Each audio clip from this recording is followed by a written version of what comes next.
My dear students, मैं हूं Meenakshi from VM academy classes Nashik. बच्चों, हम देख रहे हैं क्लास 12 का chapter 6 super position of waves और आज उसका लेक्चर नंबर 15 जिसमें हम बहुत ही इंटरेस्टिंग टॉपिक स्टडी करने जा रहे हैं, दैट इज़ द बीट्स। आप लोगों ने बीट्स के बारे में सुना है और बीट्स सुनी भी है। हम लोग रोज़ म्यूज़िक सुनते हैं तो उसमें बीट्स सुनते हैं। तो मैं आज पहले आपको बीट्स सुनाऊंगी, उसके बाद ये टॉपिक पढ़ाऊंगी।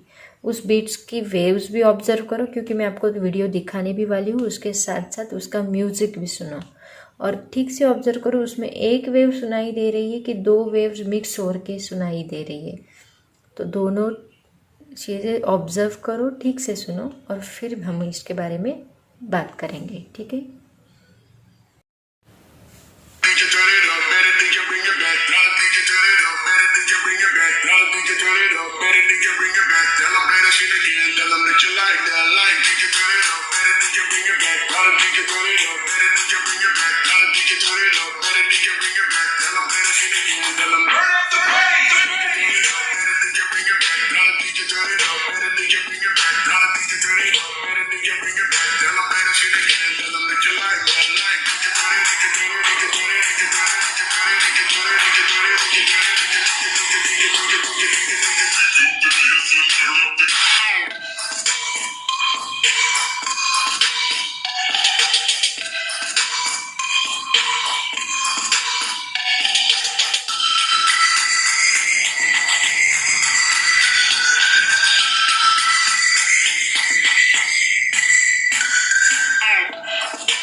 तो बच्चों, आपने जो साउंड सुना उस साउंड में आपको क्या सिंगल वेव दिखाई दे रही थी? मतलब बस ऐसी वेव थी क्या,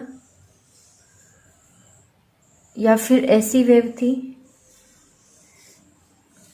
या फिर ऐसी वेव थी? जो साउंड हमने सुना इसमें दो वेव्स आपको मिल रही थी। कैसी वेव आपको मिल रही थी मैं आपको बताती हूँ। जो साउंड हमने सुना उसमें कुछ ऐसी वेव आपको मिल रही थी, वापिस कम, वापिस बड़ा, वापिस कम, वापिस बड़ा, कुछ ऐसी वेव आपको मिल रही थी। मतलब यहाँ पे अगर हम ऑब्जर्व करें तो हमें ये एक वेव मिल रही है, उसके साथ साथ दूसरी वेव भी, मतलब कुछ इस प्रकार वेव हमें मिल रही है। वापिस यहाँ पे एक वेव, यहाँ पे एक वेव, यहाँ पे एक वेव, यहाँ पे एक वेव, यहाँ पे एक वेव। मतलब यहाँ पे अगर हम ऑब्जर्व करें तो हमें दो वेव्स का कॉम्बिनेशन मिल रहा है, राइट ना। दो वेव्स यहाँ पे कंबाइन होके मिल रही है। तो बीट्स का मतलब वही होता है, यहाँ पे दो वेव्स कंबाइन होके, उनका सुपर पोजिशन होके वो जो साउंड हमें मिलता है उसको हम लोग बीट्स कहते हैं। तो पहले हम बीट्स की डेफिनेशन क्या है, उसकी डेफिनेशन से ही आपको क्लियर हो जाएगा कि एग्जैक्टली बीट्स होता क्या है। तो बच्चों, इसकी डेफिनेशन देखो क्या है। When there is a superposition of two sound waves having same amplitude but slightly different frequencies traveling in the same direction, the intensity of sound varies periodically with time. This phenomenon is known as production of beats. दो sound waves है, दो sound waves का superposition है, लेकिन उनका amplitude same है but frequencies different है। Frequencies कितनी डिफरेंट होती है वो मैं आपको बताऊंगी। तो देखो, मैं आपको डायग्रामेटिकली समझाने की कोशिश करती हूँ। सपोज हमने एक वेव ली यहाँ पे जो एक इंस्ट्रूमेंट से प्रोड्यूस हो रही है, उसकी फ्रीक्वेंसी कुछ इस प्रकार है। फ्रीक्वेंसी का मतलब आपको पता है, देखो number of waves passing in 1 second, उसको हम लोग फ्रीक्वेंसी बोलते हैं। तो ये हो गई एक वेव, ये हो गई दूसरी वेव, ये हो गई तीसरी वेव, ये हो गई चौथी वेव।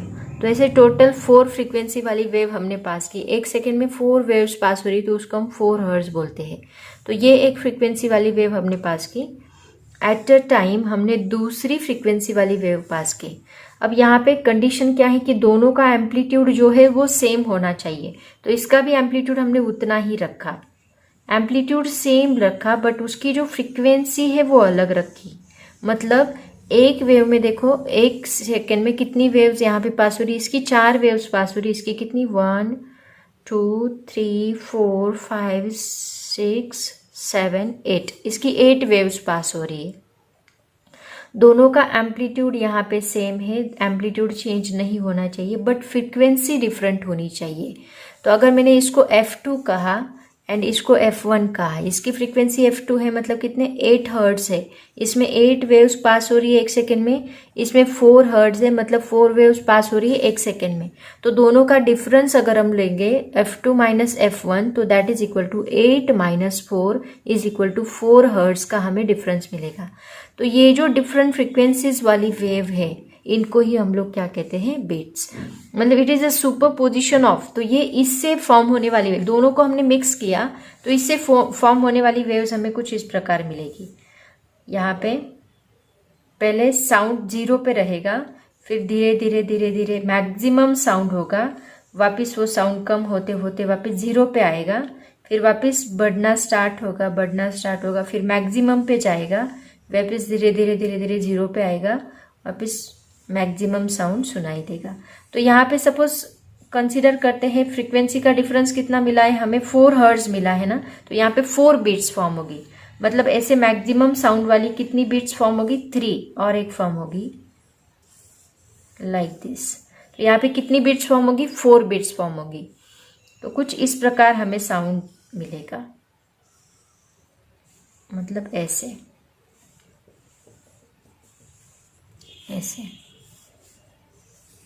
कुछ इस प्रकार। तो ये होगी 1 बीट, 2 बीट, 3 बीट, 4 बीट।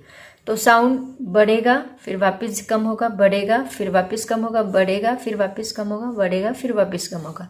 तो जितना डिफरेंस आ रहा है दोनों की फ्रीक्वेंसी में, उतने बिट्स यहाँ पे फॉर्म होंगे। समझ में आया? तो ये हो गई आपकी F2 माइनस F1। इसको हम मॉड डालेंगे क्योंकि कभी ये ज़्यादा हो सकती, कभी ये कम, कभी ये ज़्यादा हो सकती, कभी ये कम हो सकती है। तो इसलिए हम लोग मॉड डालना ज़रूरी है ताकि आने वाला जो आंसर हमें मिलेगा वो पॉजिटिव ही मिलेगा, दैट इज़ 4 हर्ट्ज।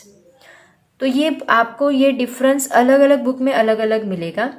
ये डिफरेंस की कंडीशन देखो क्या है, this is F2 minus F1, it should be less than 10 hertz होना चाहिए। ये जो डिफरेंस है ये लेस देन 10 हर्ट्ज हुआ तभी आपको बीट सुनाई देगी। इससे ज़्यादा फ्रीक्वेंसी वाली अगर डिफरेंस हो गया तो आपको बीट सुना ही नहीं देगी, मतलब वेरिएशन रहेगा बहुत ज़्यादा और उसके बाद सुनाई नहीं देगी। तो इसीलिए ये जो डिफरेंस है ये हमेशा कितना होना चाहिए, लेस देन 10। अभी कोई बुक्स में DC पांडे में ये 10 हर्ट्ज दिया है, SC वर्मा में 8 हर्ट्ज है, 16 हर्ट्ज है, मतलब अलग अलग बुक्स में ये अलग अलग आपको दिखाई देगा। इसलिए ये जो डिफरेंस अभी आप इतना मान के चलो, F2 minus F1 is less than 10 hertz, but ज़्यादा से ज़्यादा 10 हर्ट्ज ही आपको दिखाई देगा। तो इसी को हम लोग बीट्स कहते हैं। तो इसकी डेफिनेशन हमने स्टडी कर ली। अब इसके रिलेटेड कुछ जो पॉइंट्स है, टर्म्स है, वो हम लोग देखेंगे, मतलब उससे रिलेटेड कुछ डेफिनेशंस हम लोग देखेंगे। उसके बाद इसका मेन जो डेरिवेशन है फ्रीक्वेंसी डिफरेंस का, F is equal to F2 minus F1 का, इसका डेरिवेशन हमें पढ़ना है एंड देन उससे रिलेटेड क्वेश्चंस हम लोग सॉल्व करेंगे। बच्चों इसी से रिलेटेड कुछ टर्म्स हम लोग देखते हैं। तो ये मैंने 2 वेव्स का सुपरपोजिशन, मतलब जो रिजल्टेंट वेव है वो मैंने आपको दिखाई है। तो कंसिडर करते हैं ये रिजल्टेंट वेव हमें यहाँ पे मिल रही है। तो ये रिजल्टेंट वेव में जो टर्म्स है waxing, waning, beat frequency and period of beats, मतलब क्या होता है देखो। अब अगर आप इस वेव को ऑब्जर्व करोगे तो आपको पता चलेगा यहाँ पे वेव स्टार्ट हुई है, उसके बाद साउंड बढ़ता गया, फिर यहाँ पे हमें मैक्सिमम साउंड सुनाई देता है, वापस कम होता है, वापस कहाँ पे आता है, 0 पे, वापस बढ़ता है, फिर मैक्सिमम साउंड सुनाई देता है, फिर 0 पे आता है, मैक्सिमम देन 0, जैसे नोड एंटी नोड फॉर्म होते हैं उसी तरह। तो यहाँ पे कुछ पॉइंट्स ऐसे हैं जहाँ पे मैक्सिमम इंटेंसिटी, मैक्सिमम लाउडनेस है। तो जहाँ पे मैक्सिमम लाउडनेस है उसको हम लोग कहते हैं वैक्सिंग। उसको हम लोग क्या कहेंगे, वैक्सिंग। और जहाँ पे मिनिमम इंटेंसिटी वाला साउंड होता है उसको हम कहते हैं वैनिंग। मैक्सिमम इंटेंसिटी वाला वैक्सिंग, मिनिमम इंटेंसिटी वाला वैनिंग, वापस वैक्सिंग वैनिंग।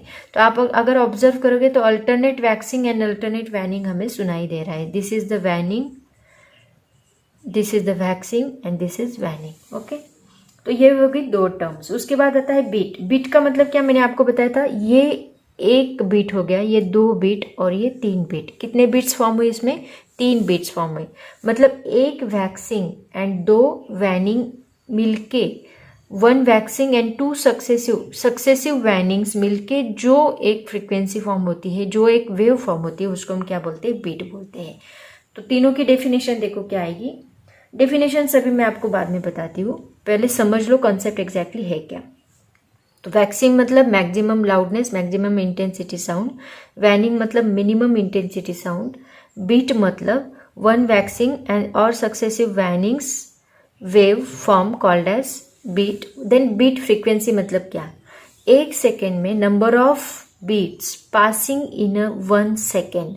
1 सेकेंड में कितने बीट्स पास हो रहे हैं उसको हम कहेंगे बीट फ्रीक्वेंसी। जैसे कि इसमें 3 बीट्स फॉर्म हो रहे हैं तो बीट फ्रीक्वेंसी क्या रहेगी, 3 हर्ट्ज रहेगी। 1 2 3 बीट्स फॉर्म पास हो रहे हैं मतलब 3 हर्ट्ज। उसके बाद आता है period of beats. Period of beats मतलब ये 2 वैनिंग के लिए जो टाइम लगेगा उसको हम बोलेंगे टाइम पीरियड। या फिर 2 वैक्सिंग, ये एक वैक्सीन हो गया, ये एक वैक्सीन, 2 वैक्सीन के बीच में जो टाइम लगेगा उसको हम कहेंगे time period. Time required to complete 1 successive waxing और successive waning called as period of beats. Okay, तो ये ऐसे अलग अलग डेफिनेशंस और उससे रिलेटेड कॉन्सेप्ट्स मैंने आपको बताई है। इसकी प्रॉपर डेफिनेशंस अभी मैं आपको बताती हूँ, जो आपके नोट्स में ऑलरेडी दी है। तो उसकी प्रॉपर डेफिनेशंस देखो क्या आएगी। तो सबसे पहली डेफिनेशन देखो, वैक्सिंग मतलब क्या होता है, मैक्सिमम इंटेंसिटी और loudness of sound due to superposition of 2 sound waves is called waxing. बहुत ही सिंपल डेफिनेशन है।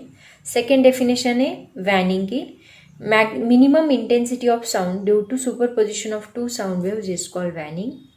थर्ड डेफिनेशन है बीट। बीट मतलब होता है 1 waxing and successive waning together constitute 1 beat, जैसे कि मैंने ऑलरेडी आपको बताया।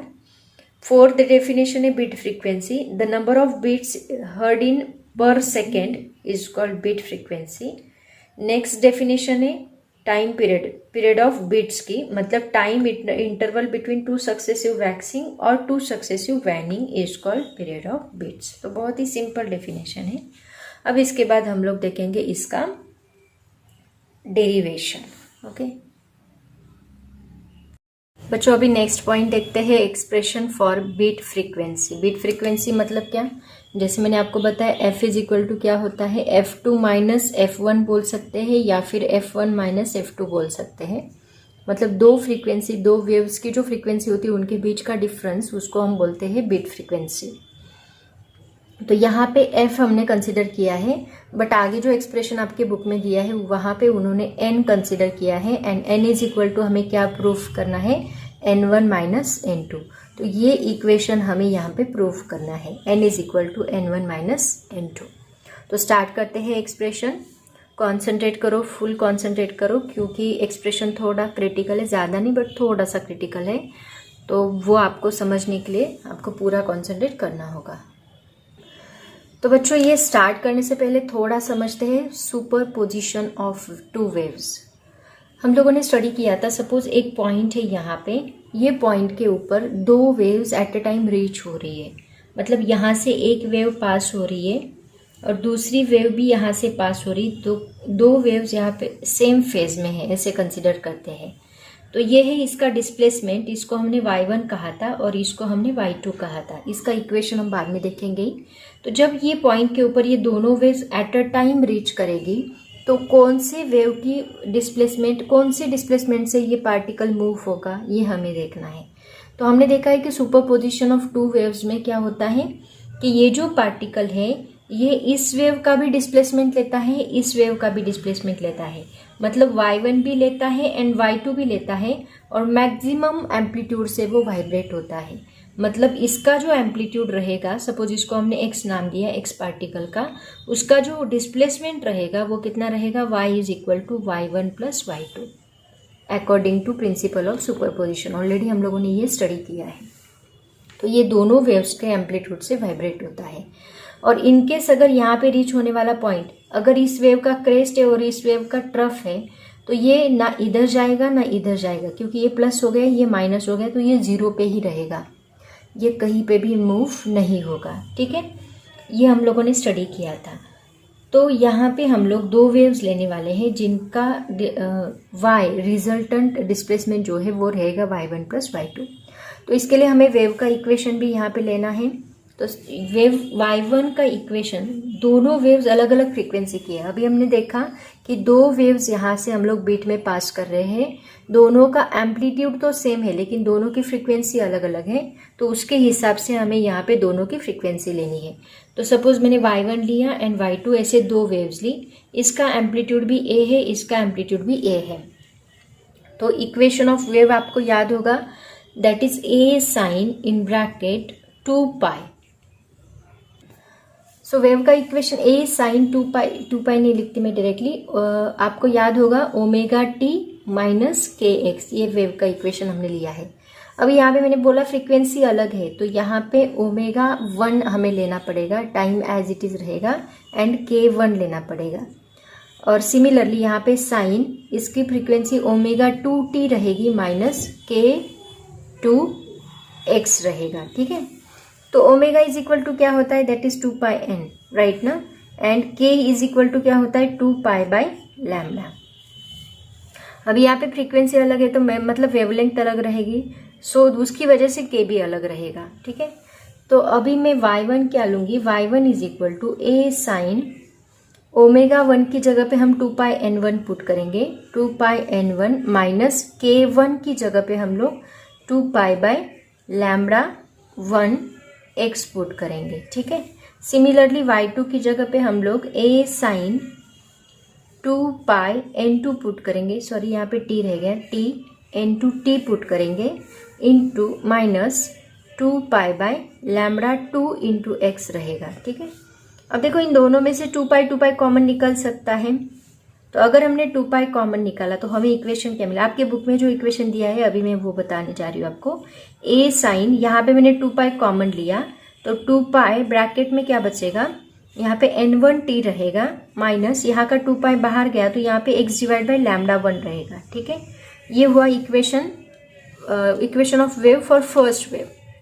सेकेंड वेव के लिए क्या इक्वेशन बनेगा, y2 is equal to a sine, यहाँ पे भी 2 पाई कॉमन निकालो, ब्रैकेट में रहेगा n2t minus x divide by lambda 2, ये इक्वेशन सेकेंड वेव के लिए रहेगा। तो आपके बुक में डायरेक्टली ये इक्वेशन दिया है, बट एक्चुअल में आपको याद होगा SHM का फॉर्मूला, उसका यूज करके हमने इक्वेशन ऑफ वेव निकाला था, तो वही इक्वेशन ऑफ वेव मैंने आगे कंटिन्यू कैसे लाया है वो बताया। ठीक है, तो ये बेसिक बातें आपको पता होनी चाहिए। अभी यहाँ पे हम लोग फॉर सिंप्लिसिटी, हम लोग लिसनर की सिंप्लिसिटी के लिए x इज इक्वल टू हम लोग 0 मान के चलते हैं, जो x है वो 0 है ऐसे कंसिडर करके चलते हैं।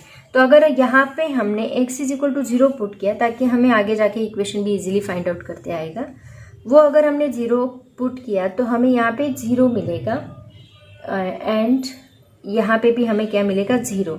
तो ये पूरा इक्वेशन यहाँ पे 0 बन जाएगा, ये पूरा इक्वेशन यहाँ पे 0 बनेगा, बस 2 pi n1t and 2 pi n2t हमें मिलेगा। सो y1 इज इक्वल टू हमें क्या मिलेगा यहाँ पे a साइन 2 पाई n1t, ये तो पूरा 0 बन गया, and y2 is equal to a sine 2 pi n2t। ठीक है, सिंप्लिसिटी के लिए हमने x इज इक्वल टू 0 लिया है। अब आगे देखो, हमने देखा प्रिंसिपल ऑफ सुपरपोजिशन क्या होता है, हमें रिजल्टेंट डिस्प्लेसमेंट निकालना है, तो y इज इक्वल टू हमें क्या मिलेगा y1 प्लस y2 मिलेगा। सो इज इक्वल टू दोनों को ये इक्वेशन पुट कर दो, a साइन यहाँ पे हमें मिलेगा 2 pi n1t plus a sine 2 pi n2t, दोनों का इक्वेशन हमने पुट किया। ठीक है, तो इन दोनों में से a कॉमन निकल सकता है। सो y इज इक्वल टू, अगर हमने a कॉमन निकाला तो ब्रैकेट में क्या बचेगा, sine 2πn1t plus sine 2πn2t, bracket complete. अब यहाँ पे देखो, आपको फॉर्मूला याद होगा साइन c प्लस डी का, ट्रिग्नोमेट्री में हमने यूज किया है। Sine c plus sine d का फॉर्मूला क्या है, 2 sine c plus d divide by 2 into cos c minus d divide by 2। ये फॉर्मूला हम लोग यहाँ पे अप्लाई करेंगे। तो c की जगह पे 2πn1t है एंड d की जगह 2πn2t है। सो y इज इक्वल टू हमें मिलेगा a इंटू 2, ये 2 साइन c प्लस डी, मतलब 2πn1t plus 2πn2t divide by 2 into cos 2πn1t minus 2πn2t divide by 2। दोनों में से क्या कॉमन निकल सकता है, 2πn1 2πt कॉमन निकल सकता है। तो दोनों में से निकालो common. y is equal to, ये 2 हम लोग आगे लेंगे, 2a into sine in bracket, यहाँ 2πt कॉमन निकालो, ब्रैकेट में रहेगा n1 plus n2 divide by 2, bracket complete. ठीक है। सिमिलरली यहाँ पे इंटू कॉस, दोनों में से 2πt कॉमन निकल सकता है, 2πt in bracket n1 minus n2 divide by 2। तो बच्चों, अगर आपको याद होगा स्टेशनरी वेव का फॉर्मूला, तो इसी फॉर्म में स्टेशनरी वेव का हमें फॉर्मूला मिला था। यहाँ पे हम थोड़ा सा रीअरेंज करते हैं टर्म्स को, कॉस को पहले लेते हैं, साइन को पहले बाद में लेते हैं। तो 2a इंटू कॉस, ये जो हमें मिला है ये एम्पलीट्यूड होता है, और इसमें n1 plus m2 divide by 2 ये क्या होती है, फ्रीक्वेंसी होती है। तो सिंप्लिसिटी के लिए हम लोग क्या करेंगे, ये कॉस पहले लेंगे ताकि हमें एम्पलीट्यूड मिलेगा। 2a कॉस, ये पूरा आपको एम्पलीट्यूड मिलेगा, ये पूरा हमें क्या देता है, एम्पलीट्यूड। इसके लिए स्टेशनरी वेव का जो इक्वेशन हमने फॉर्म किया उसमें आपको याद होगा, तो उससे वापस एक बार देखो अगर आपको याद नहीं आ रहा तो यहाँ पे मैं लिखती हूँ y इज इक्वल टू, ये 2a लिखती हूँ, उसके बाद ये cos 2π t into n1 minus n2 divide by 2, bracket complete. और उसके बाद हम लिखते हैं sine 2π t into n1 plus n2 divide by 2, bracket complete. तो ये जो फॉर्मूला है ये है इक्वेशन ऑफ वेव। इसमें ये 2a cos 2πt n1 minus n2t जो है ये हमें देते हैं एम्पलीट्यूड, मतलब this is equal to a हम लोग कंसिडर कर सकते हैं। और ये जो है यहाँ पे ये फ्रीक्वेंसी चेंज करने के लिए n1 plus n2 divide by 2 जो है ये हमें फ्रीक्वेंसी देता है। ठीक है। तो एम्पलीट्यूड चेंज करना हो तो हमें ये लेना है, और अगर फ्रीक्वेंसी है तो उसके लिए हमें ये साइन का इक्वेशन कंसिडर करना है। तो आगे देखो हम क्या करेंगे, इसको मैं रफ करती हूँ, पहले आप इसको नोट डाउन कर लो। इक्वेशन बड़ा है, उसके लिए मुझे ये रफ करना ही पड़ेगा। तो जैसे कि मैंने आपको बताया, ये जो 2a into cos 2πt in bracket n1 minus n2 divide by 2, ये जो है ये हमें देता है एम्पलीट्यूड। तो इसके लिए हम लोग कैपिटल A कंसिडर करेंगे, सॉरी दिख नहीं रहा। तो इसके लिए हम लोग कैपिटल A मतलब एम्पलीट्यूड का A कंसिडर करेंगे, एंड साइन ये जो फ्रीक्वेंसी है n1 plus n2 divide by 2, n1 plus n2 divide by 2, इसके लिए हम लोग सिंगल n कंसिडर करेंगे। तो ये अगर हमने दोनों वैल्यूज इस इक्वेशन में पुट की तो हमें क्या मिलता है, y इज इक्वल टू, इस होल इक्वेशन की जगह पे हम लोग a पुट करेंगे, a इंटू इसकी जगह पे साइन एज इट इज रहेगा, sine 2πt into n1 plus m2 की जगह पे ये n पुट करेंगे, मतलब हमें इक्वेशन मिलेगा 2πt इंटू n या फिर 2πn इंटू t। तो ये जो फॉर्मूला हमें मिला है ये दोनों वेव्स कंबाइन करके, मतलब ये दो वेव्स जहाँ पे हमें ऐसी वेव मिली थी, आपको याद होगा रिजल्टेंट वेव आपको याद होगी, ऐसी वेव हमें मिली थी, कुछ इस प्रकार वेव मिली थी। तो ये जो नई वेव है यहाँ पे रिजल्टेंट वेव, तो इस वेव का इक्वेशन हमें क्या मिला है, ये वाला इक्वेशन मिला है। ये इस वेव का इक्वेशन है, अभी तक हमने इसका फ्रीक्वेंसी का फॉर्मूला नहीं निकाला, हमें बीट फ्रीक्वेंसी चाहिए। अभी हमें क्या मिला है, इस वेव का इक्वेशन मिला है, तो इसका यूज करके अभी हम लोग क्या निकालेंगे, बीट फ्रीक्वेंसी निकालेंगे। ठीक है, तो सबसे पहले तो आप ये नोट डाउन कर लो, उसके बाद मैं आपको बीट फ्रीक्वेंसी का, अभी तक हमारा इक्वेशन खत्म नहीं हुआ, इसमें दोनों केसेस हमें निकालनी है, मैक्सिमा की भी और मिनिमा की भी। तो पहले तो आप ये इक्वेशन निकाल लो, पॉज करके पूरा लिख लो, उसके बाद मैं आपको बीट फ्रीक्वेंसी का फॉर्मूला बताती हूँ। तो बच्चों अभी यहाँ पे हम लोग दो केसेस स्टडी करेंगे बीट फ्रीक्वेंसी स्टडी करने के लिए। पहले तो हम लोग वैक्सिंग के लिए एंड उसके बाद वैनिंग के लिए फॉर्मूला डिराइव करेंगे। तो आपको याद होगा वैक्सिंग मतलब हमने वैक्सिंग किसको कहा था, फर्स्ट वैक्सिंग वेव जहाँ ज़्यादा एम्पलीट्यूड देती है, आपको याद होगा ऐसे हमें एम्पलीट्यूड मिला था, फिर ज़्यादा एम्पलीट्यूड, फिर कम कम, तो जहाँ ज़्यादा एम्पलीट्यूड था वहाँ पे हमने क्या कहा था, वैक्सिंग कहा था, और जहाँ पे मिनिमम एम्पलीट्यूड था उसको हमने वैनिंग कहा था। तो दोनों के लिए हम लोग फॉर्मूला डिराइव करेंगे फ्रीक्वेंसी का क्या आता है। तो वैक्सिंग मतलब A इज इक्वल टू हमें क्या मिलेगा, प्लस माइनस 2A मिलेगा। आपको याद होगा फॉर्मूला हमने क्या डिराइव किया है, y is equal to 2A cos 2 pi n1 minus n2 divide by 2 into t bracket complete into sine 2 pi n1 plus n2 divide by 2 into t. ये formula हमने डिराइव किया है। तो इसमें जो ये 2 कॉस ये पूरा एम्पलीट्यूड है, तो जब यहाँ पे एम्पलीट्यूड मैक्सिमम होगा तो कॉस की पूरी वैल्यू क्या होगी, 1 होगी, राइट ना। अगर एम्पलीट्यूड मैक्सिमम होगा तो कॉस इज इक्वल टू होगा 1। अगर कॉस इज इक्वल टू 0 मिला तो इसका मतलब एम्पलीट्यूड क्या रहेगा, 0 रहेगा, ऐसे उसका मीनिंग है। तो यहाँ पे ये एम्पलीट्यूड मैक्सिमम कब होगा, जब प्लस माइनस 2A, एक तो कॉस की वैल्यू प्लस 1 होगी, cos is equal to cos theta is equal to plus 1 होगा, तो एम्पलीट्यूड कुछ इस प्रकार होगा, राइट ना, मैक्सिमम। और अगर cos is equal to minus 1 होगा तो एम्पलीट्यूड कुछ इस प्रकार होगा। मतलब एक तो प्लस 1 एक तो माइनस 1, जब कॉस की वैल्यू होगी तो ये प्लस माइनस 2A एम्पलीट्यूड हमें मिलेगा, मतलब मैक्सिमम। तब हमें क्या मिलेगा, वैक्सिंग मिलेगा।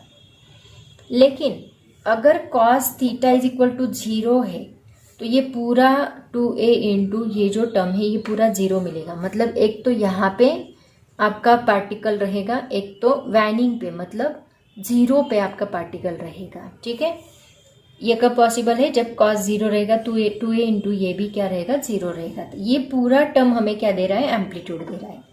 अगर A is equal to plus minus 2A तो ये पूरा टर्म इज इक्वल टू क्या है, प्लस माइनस 2A। तो हम यहाँ पे लिखेंगे 2A into cos 2 pi n1 minus n2 divide by 2 into t. ये पूरा टर्म इज इक्वल टू क्या है, प्लस माइनस 2A है। ठीक है, क्योंकि A की जगह पे हमने ये पूरा टर्म लिखा, इसके पहले हमने लिखा था this term is equal to A। तो यहाँ पे 2A, एक मिनट, सो इधर 2A एंड 2A दोनों कैंसिल होंगे और हमें क्या मिलेगा, cos 2 pi n1 minus n2 divide by 2 into t is equal to plus minus 1। अब सोचो कॉस की वैल्यू प्लस माइनस 1 कौन से एंगल्स पे हमें मिलते हैं, थीटा इज इक्वल टू 0 रहा, ये थीटा है पूरा, यहाँ पे थीटा इज इक्वल टू 0 रहा तो हमें प्लस 1 मिलता है। थीटा इज इक्वल टू 180 रहा तो हमें माइनस 1 मिलता है। अगर 2 पाई रहा तो प्लस 1 मिलता है, अगर 3 पाई रहा तो माइनस 1 मिलता है, एंड सो ऑन। मतलब थीटा की वैल्यू जब 0 पाई 2 पाई 3 पाई रहेगी तब आपको प्लस माइनस 1 मिलेगा। मतलब ये जो एंगल है ये थीटा की जगह पे हम ये पूरा एंगल लिखेंगे। जब 2 pi into n1 minus n2 divide by 2 into T जब 0 रहेगा तब आपको प्लस 1 या माइनस 1, 0 पाई 2 पाई 3 पाई रहेगा तब आपको प्लस 1 या माइनस 1 वैल्यू मिलेगी। ठीक है, तो इसका मतलब अभी सपोज हम लोग एक एंगल के लिए निकालते हैं, सपोज 0 नहीं, मैं पाई लेती हूँ, अगर 0 डिवाइड बाय एनीथिंग किया तो हमें 0 ही मिलेगा। तो किसी भी एक एंगल के लिए हम लोग टाइम निकालते हैं, तो कंसिडर करते हैं 2 pi n1 minus n2 divide by t is divide by 2 is into t is equal to pi हमने कंसिडर किया। ठीक है, अब हमें t निकालना है, टाइम निकालना है, क्योंकि हमें यहाँ पे फ्रीक्वेंसी निकालनी है। फ्रीक्वेंसी का फॉर्मूला होता है 1 डिवाइड बाई टी। तो जब आप टाइम निकालोगे तो आपको फ्रीक्वेंसी मिलेगी, क्योंकि n1 माइनस n2 हमें यहाँ पे प्रूफ करना है। तो पहले हम टाइम निकालते हैं। टाइम निकालने के लिए सभी टर्म्स को आपको इधर शिफ्ट करना होगा। तो t इज इक्वल टू आपको क्या मिलेगा, ये पाई एज इट इज रहेगा इनटू ये जो डिवाइड बाय टर्म्स है वो इस साइड आके मल्टीप्लाई होगी, जो मल्टीप्लाई है इस साइड आके डिवाइड होगी। तो ये 2 ऊपर आएगा divide by n1 minus n2 into ये 2 पाई भी 1 डिवाइड बाय 2 पाई बनेगा। ठीक है, तो इसमें ये 2 गेट कैंसिल होगा, पाई गेट कैंसिल होगा, और आपको आंसर क्या मिलेगा, 1 divide by n1 minus n2, ये आंसर मिलेगा। ठीक है, ये सिंगल पाई के लिए। अगर यहाँ पे 2 पाई होता तो यहाँ पे हमें 2 divide by n1 minus n2 मिलता। अगर 3 पाई होता तो 3 divide by n1 minus n2 मिलता। इसका मतलब हमें t की वैल्यूज हमें यहाँ पे क्या मिलेगी, देखो t इज इक्वल टू हमें मिलेगा एक तो 0 कॉमा, अगर पाई रहा तो हमें मिलेगा 1 divide by n1 minus n2, अगर 2 पाई रहा तो हमें मिलेगा 2 divide by n1 minus n2, अगर 3 पाई रहा तो हमें मिलेगा 3 divide by n1 minus n2। मतलब दो सक्सेसिव जो वैक्सिंग है उनके बीच में कितना टाइम पीरियड हमें मिल रहा है। Therefore time period is equal to, time period बोला था हमने या पीरियड ऑफ बिट्स बोला था, है ना। टाइम पीरियड कितना मिल रहा है, दो वैक्सीन के बीच में जितना टाइम लगता है दो वैक्सीन होने के लिए, उसको हमने कहा था टाइम पीरियड, या फिर हम इसको बोल सकते हैं और पीरियड ऑफ बिट्स, और उसी से हमें फ्रीक्वेंसी मिलती है पीरियड ऑफ बिट्स। तो पीरियड ऑफ बिट्स कितना मिल रहा है, दोनों को माइनस करो, हर एक को माइनस करो। देखो 1 divide by n1 minus n2 minus 0 कितना मिलेगा, 1 divide by n1 minus n2। Similarly 2 divide by n1 minus n2 minus 1 divide by n1 minus, हर किसी के बीच में डिफरेंस कितना है, 3 माइनस 2 1, 2 माइनस 1 1, 1 माइनस 0 1। इसका मतलब 1 divide by n1 minus n2 हर एक के बीच में डिफरेंस है। तो हमें टाइम पीरियड कितना मिल रहा है, 1 divide by n1 minus n2। Therefore beat frequency is equal to क्या होता है, बिट फ्रीक्वेंसी मतलब हम लेते हैं n इज इक्वल टू क्या होता है, बिट फ्रीक्वेंसी को डेफिनेशन को याद करो, मैंने बताया था it is time required to complete one oscillation, मतलब 1 डिवाइड बाय टाइम पीरियड होता है। Okay, 1 divide by t, 1 divide by t ये वैल्यू डाल दो, कितना मिलेगा, n is equal to 1 divide by n1 minus n2।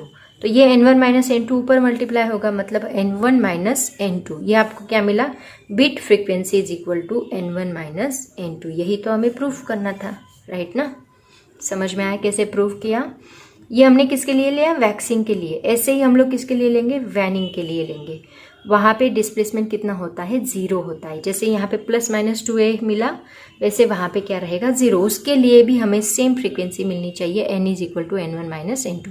तो पहले इसको कॉपी कर लो, उसके बाद हम उसकी फ्रीक्वेंसी लिखते हैं। सेकेंड देखते हैं वैनिंग। वैनिंग मतलब क्या होता है, 0 एम्पलीट्यूड, मतलब a इज इक्वल टू हमें मिलेगा 0।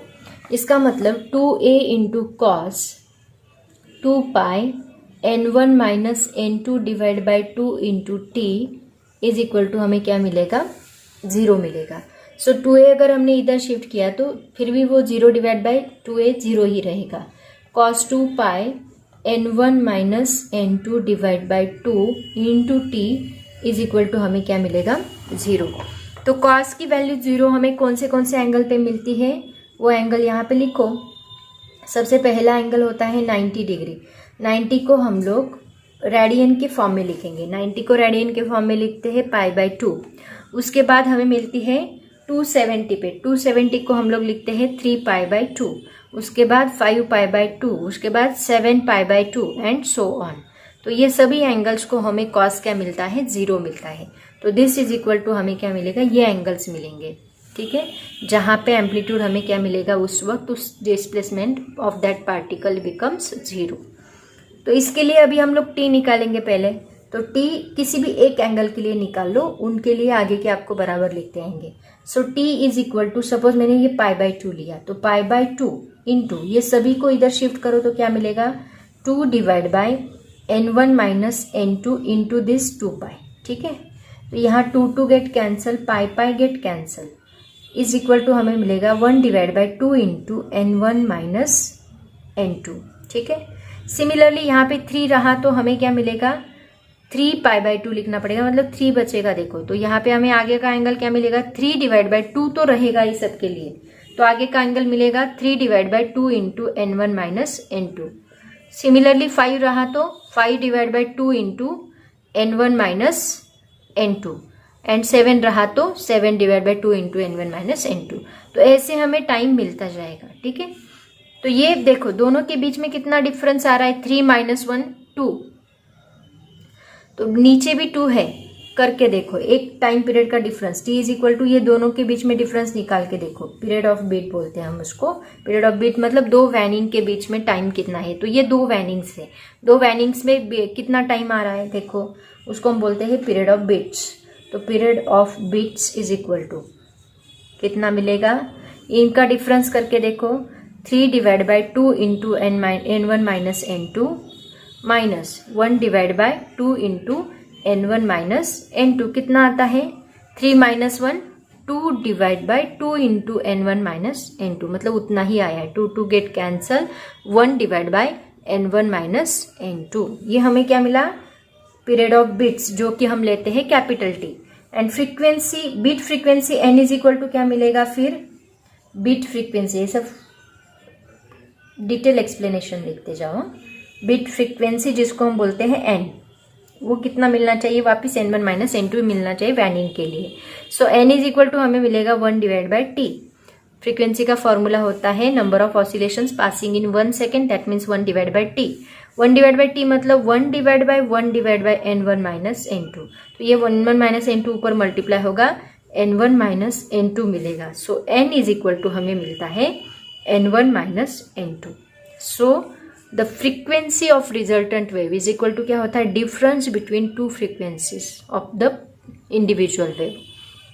दोनों वेव्स की n2 माइनस n1 हो सकता है और n1 माइनस n2 हो सकता है। ये कितनी होनी चाहिए, it is always should be less than 10 hertz. एक तो 1, एक तो 2, एक तो 3, एक तो 5 अप टू 10, उससे कम ही होनी चाहिए। उससे ज़्यादा हुई तो फिर हमें बीट नहीं मिलती। ओके, तो इसको कहा जाता है beat frequency, and this is the expression of beat frequency. ये हमने डिटेल में स्टडी किया, समझ में आया सबको।